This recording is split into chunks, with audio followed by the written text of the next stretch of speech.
Hold on. The white. Okay. Alright guys, so we're finally to the point where we got everything back, got all the new bearings in, and we're going to start assembling the block. And the first thing you're going to do is put all your rods on the crank, obviously. Now, when you go to do that, even if you have everything machined, word of advice would be to plastic gauge everything. And plastic gauge is basically this. It's going to come in a 2-pack if you get it from AutoZone. And we'll show you how to do that in another video, but you basically place it on there, torque everything down, take it back apart, and check your clearances, your oil clearances, to make sure that you're getting, the right oil in there and pressures and all that fun stuff. So what we're doing right now is we got the old rods all taken apart, got the old bearings off. This is the rod that we had to order. This is the one that spun a bearing and it bent the old rod. I took it to the machine shop. They said that it was going to cost more, or pretty much just as much, to fix the old one than to just buy a new one. I got this online, Subaru Parts Plus or something like that, and it was like $60 plus shipping. So not bad at all. Now, after getting the old bearings off, you can tell they're not exactly smooth or anything like that. So compared to a new bearing, voila, world of difference. So that's basically where we're at right now. This little setup here, I got this advice from someone else. Set up some jack stands with some microfiber cloths. Oh, by the way, anytime you're doing the final wipe down before assembly, I recommend using microfibers because they're pretty much lint-free, well, compared to shop rags. Set it up like this. That way you can get your bearings and your rods and everything on there. Have a buddy hold it when you're doing the torque, which we'll show you here in a minute once we actually start putting the first rod on. And this just makes it way easier, keeps it elevated, keeps it sterile, and all that fun stuff. So, all right, cool deal.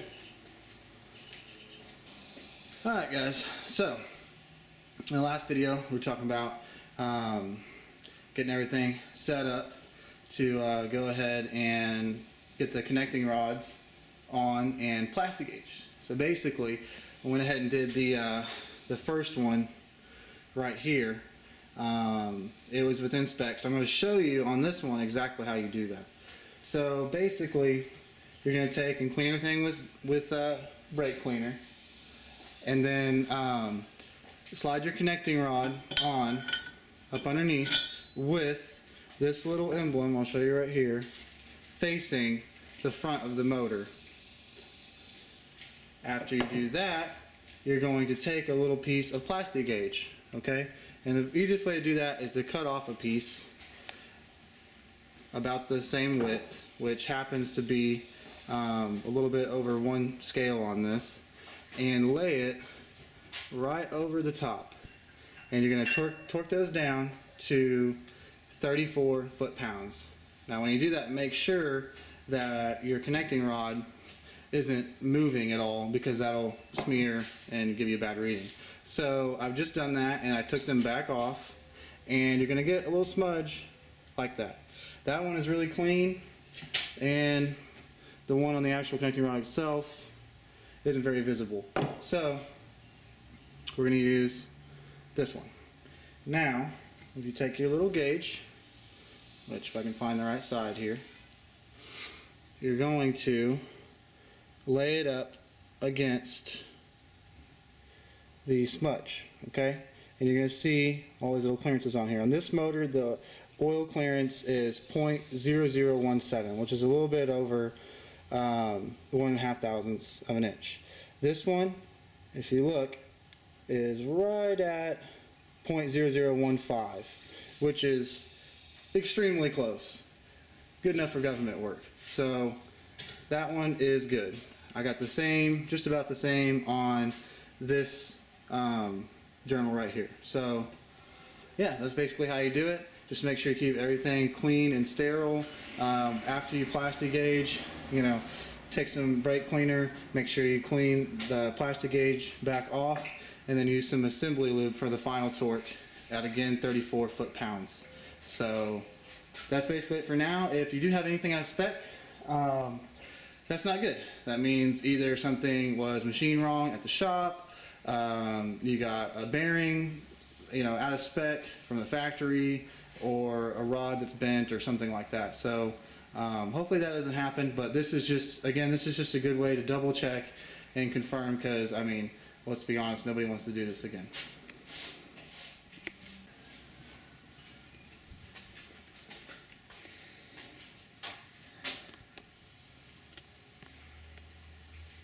Parts, and more parts are everywhere.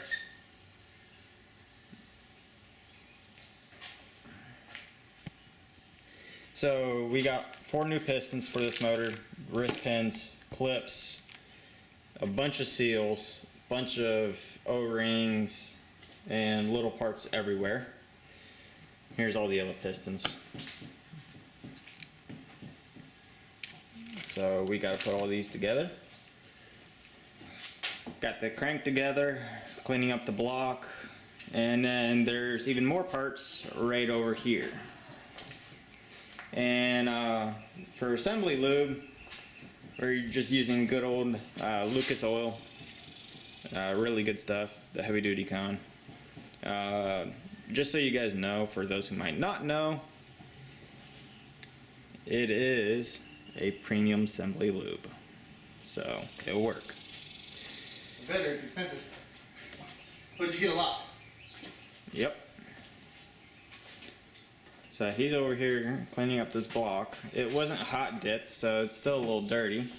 But we still power washed it and everything, and right now we're getting ready to assemble them. So hitting with some brake clean, making sure all the surfaces are clean, the mating surface. So a lot cleaner than what it was when we first got it. this is true. This is very true.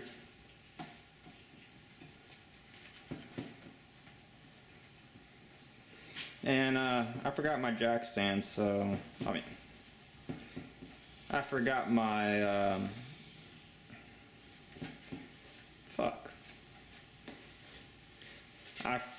I forgot my tripod, so we'll try to set this up once we start getting to the main assembly part. But until then, we'll catch you in a little bit. Okay, so we just had to do a little bit of running around. Oh wait, shit.